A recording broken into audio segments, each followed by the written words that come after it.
Hi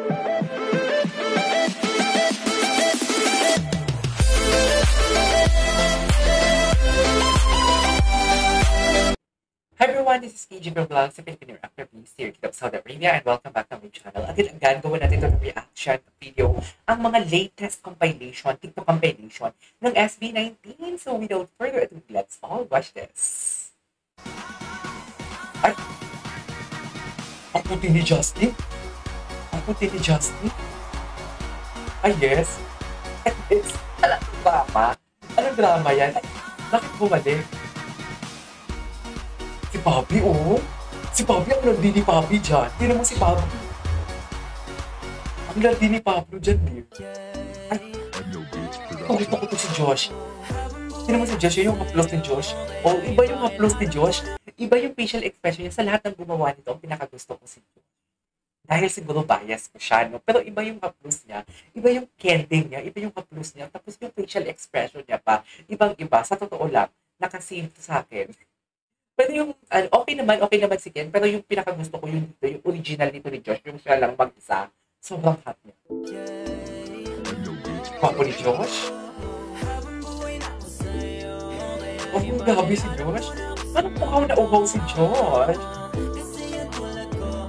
Dumila? Bakit dumila si Akla? Ano ba? Si Ken doon, ano lang eh. Loki lang. Korea. Uy! Si Ken ba yung kumanta? Si Ken ba yung kumanta? May cover ba niya si Ken? Yung full version? Ano ba title niyan? Binhi by Arthur Nelly? Tama? Get okay. Perfect. I love it. What's next? Ay, sino to? Si Ja?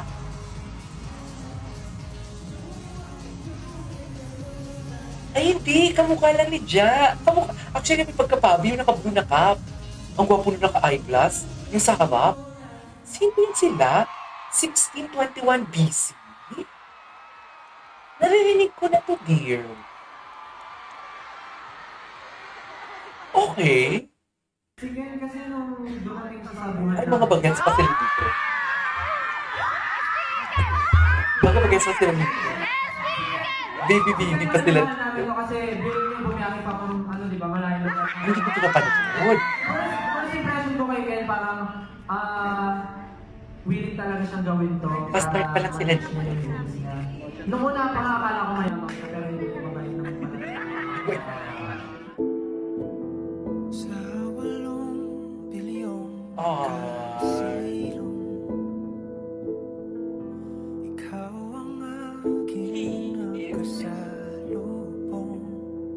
Kakaiyak ko lang ng concept sa compilation mo ngayon SB19. Kaya nakapinili yung emotional moments na kanilang compilation. How they started.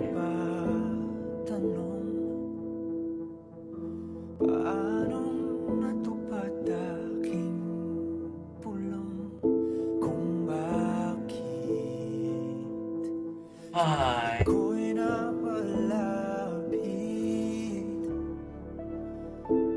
Grabe, no? From smallest stage to the biggest stage. Just imagine.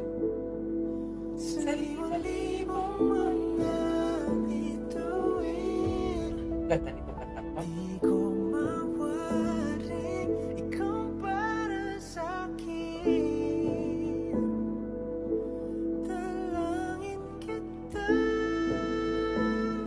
Tapos si Stal po, di ko alam na siya pala yung main vocal po kasi akala ko magaling na talaga siya sumayaw. Kasi nakilala ko siya na sobrang galing niya sumayaw dati kasi nakakalaban namin siya.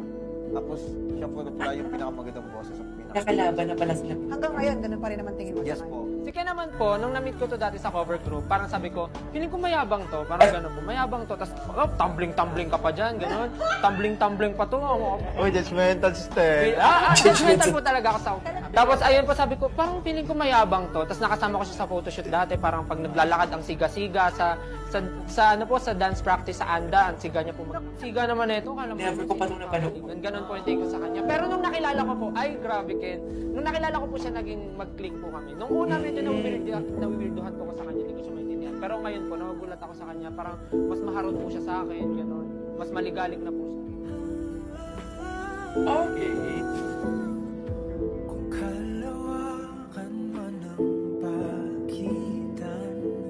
Guys, palike naman ako. Feeling ko siya naman ako sa Facebook, sa YouTube.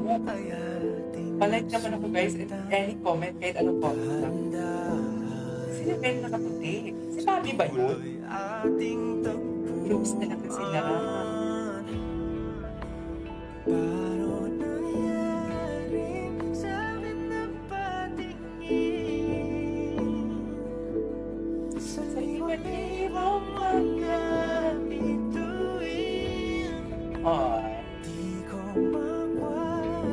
Tagal na nila, no? Kasama. Love that. Wow. Eto, SB19 na to. Gusto ko kantahin ito ng SB19 yung harmonization. Natatandaan ko yung bakit ba ikaw, yung sabi yung una kong ginawa na reaction sa kuna. Bakit ba ikaw laging ako yung panikin siya?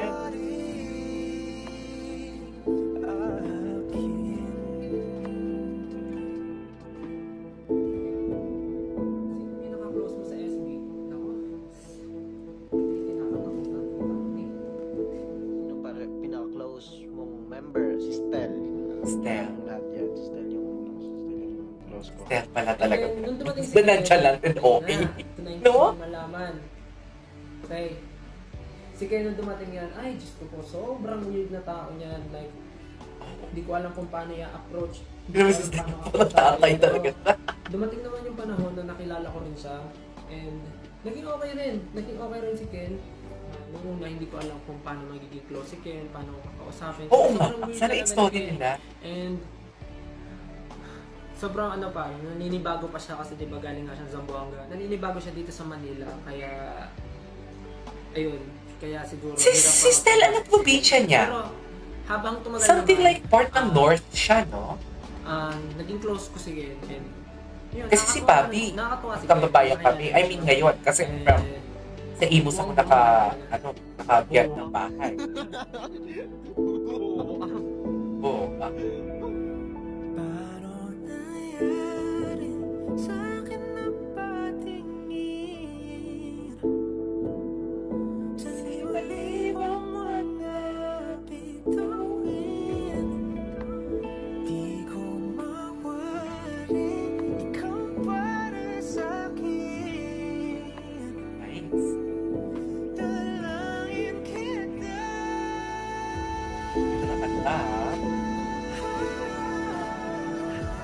This is their journey. Sana may kumuha din ng iba yung sa ibang member ng SB19. Diba?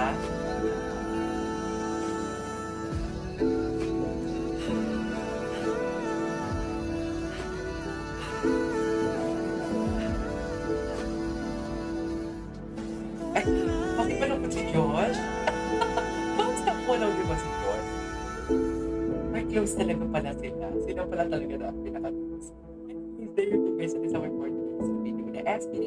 It's a compilation, or should I say, the journey of their friendships. Can't tell friendships.